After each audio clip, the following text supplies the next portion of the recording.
Um, they didn't have the production that they had in the weeks prior.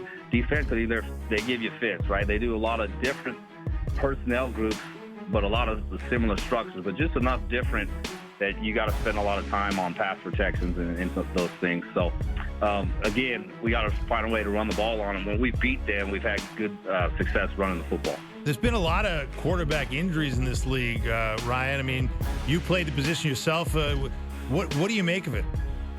Well, I just think it's a physical game. And quarterbacks also got to know how to protect themselves. I think, we could say what we want about Bo, but he's pretty creative and not taking hits. And, it might get him off the field from time to time. But he makes a business decision. I think some of these younger quarterbacks don't quite view it as that. They're trying to establish themselves. But there's times to be smart where you're not taking unnecessary hits. So, I think, because kind of in the last few years, you've seen the injuries across the board. And, the league goes out of the way to try to protect the quarterback. So sometimes it's football and it happens. That East, I think if I was talking to somebody in the preseason, we were wondering, where the weak spot would be. Not that at this point there is one, but Montreal 3-2, Hamilton 2-2, you and Ottawa 1-4. It has kind of a different look than you may have thought. Yeah, no doubt. I think, Montreal at first was like, whoa, wow, we're not even going to be able to catch them if we get hot now. Similar to last year. But, we're just taking it one game at a time. Like I've been saying, the guys 1-0, that's all we can focus on. Don't look at the standings so much. Understand we're 1-4. But we got to get hot here soon. We can't just be dropping games. And it ain't getting any easier, right? We got Montreal on the road, and then we got Winnipeg back-to-back, right? So if we can get through this stretch here with some good football and at least win 2 out of 3, I think we'll be in a good spot. If we win all 3, we're in a really good spot. Hey, Ryan, there's an interesting conversation down in the States. Dan Patrick, a great broadcaster who's on TSN radio quite a bit, was asking Davante Adams about LeBron James, and Adams said that LeBron James, obviously a Hall of Fame basketball player, one of the all-time greats, would also be, if he so chose, one of the all-time great wide receivers or tight ends in football history if he chose football. And yet I heard Charles Barkley on Dan Patrick today saying that he played one game of football, also obviously a great basketball player in his day, and he decided football just wasn't for him because they were hitting out there. What do you make of this idea that great athletes on the basketball side could be football players, or is there kind of a football toughness that maybe some of them wouldn't have? Well, I think when you look at basketball players, you look at the guys that have been tight ends in the league. Denver just drafted a guy as well, basketball player with not a lot of experience. They're big body guys, so they can fit in the tight end position. But you look at their basketball film, or they're grinders at that, right? And a lot of times they had good careers because they did the little things, diving for balls, loose balls, stuff like that. So they show them physicality, box out players, play defense. So when you see those guys are obviously not good enough to make it to the NBA, that's why they kind of look into football, right? So I think those are good examples with Antonio Gates. He was kind of like that. Now LeBron, with Barkley saying that, it was a different game when Barkley was that age, right? Right. LeBron could probably last in the NFL, in the CFL at this day and age because it's not as physical on receivers going over the middle. I mean, you were a heck of an athlete in your day. How was your basketball game?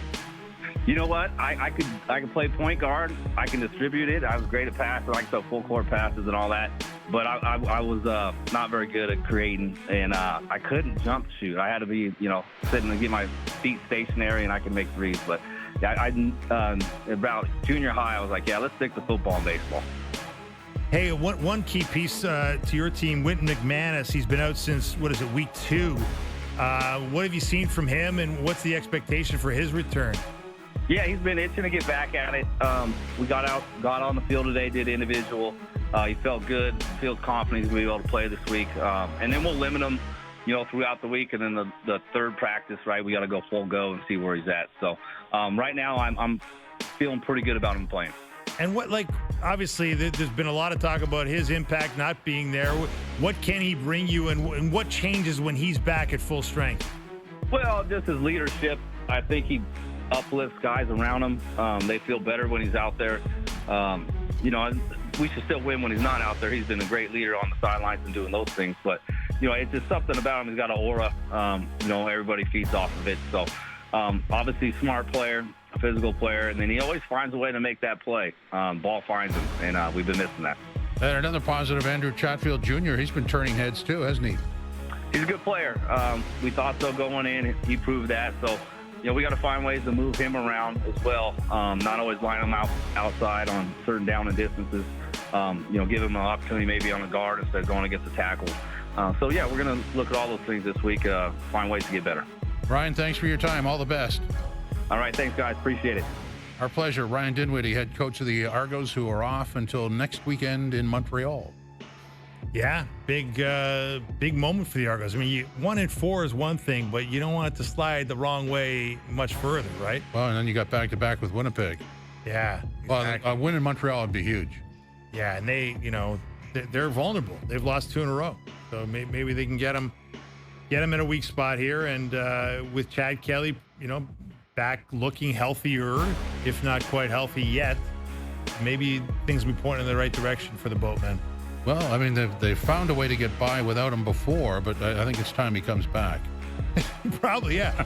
and back to form. They need him to be most outstanding player candidate, Chad Kelly, not just another guy, right? Yeah. Just looking around at something that we may have missed earlier, and I think we've pretty well covered everything. I want to go back to that minority interest in a pro sports franchise, a booming business that it now is. I don't know that anybody could have predicted the equity money would go there.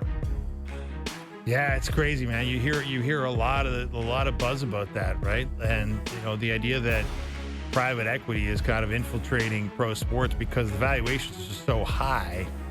There's not many individuals that have the cash in hand to afford these teams. So, and if you do have one, you've got the option of selling a piece of it to free up cash, right? To do whatever else you want to do. Buy a European soccer team, or go buy a NASCAR racing team, or whatever is your passion. But yeah, we saw it a little bit here with Larry Tannenbaum selling a piece of his stake to a pension fund a couple of years back that freed up cash for him. And obviously gave him a chance to reset the valuation of Maple Leaf Sports and Entertainment, because there will come a day where, Larry Tannenbaum is likely going to be bought out of his minority stake in Maple Leaf Sports and Entertainment. And heck, that deal could be in the works as we speak. Who knows? Yeah, it's just, when you go to the Lakers' $10 billion buyout, and suddenly that everybody it's like the house in the street that gets double what anybody thought. Yeah, prices go up, and that is $10 billion. I mean, I think we all thought that when the Clippers sold for $2 billion, that was outrageous. It felt like it. It just. And the thing with the Lakers is they don't even own their own arena. That's just the team. You don't get when they sold to Jerry Buss all those years ago for whatever it was, a relative pittance in the hundreds of millions.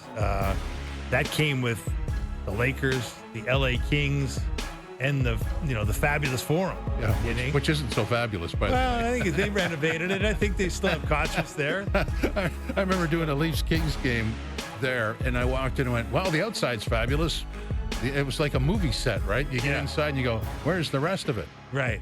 Yeah, it was a bit underwhelming. I was there too in my many years ago, and it did have. Well, it was an old arena, right? It was it wasn't the vintage of Maple Leaf Gardens and Chicago Stadium, but it was they got a lot of use out of the place. Let's put it that way. And that area, I guess, was somewhat remote, although I don't know that it could. I don't know if that's the right classification. Across the street was a racetrack, which is now the NFL home for the Chargers and who am I missing? Exactly. The Rams. Rams, right? Yeah. Yeah. SoFi. Yeah. Exactly. So and that's where they built the new Clippers arena, right? The Ingle area there. So yeah, it's all it's the valuations are crazy. The money being paid. You see, Devin Booker getting a $70 million AAV on an NBA deal, the highest ever. I mean, for a guy who, you think about that, Devin Booker is a guy who played on a team with Kevin Durant and Bradley Beal in Phoenix. They didn't even make the playoffs. And he's a $70 million player. Well, but it's part of I guess the gravy train that, the team's worth this much and it's going to generate this much. And if you don't have that guy at that figure, then the rest of it all falls apart. You can't have bargain basement players. You have to have high-end players to make it all work. Oh, you're right. But the point being, like, yeah, you're right. There's guys who get the max who don't deserve the max. Well, yeah. And certainly don't deliver the max in terms of results on the floor. And eventually they get moved.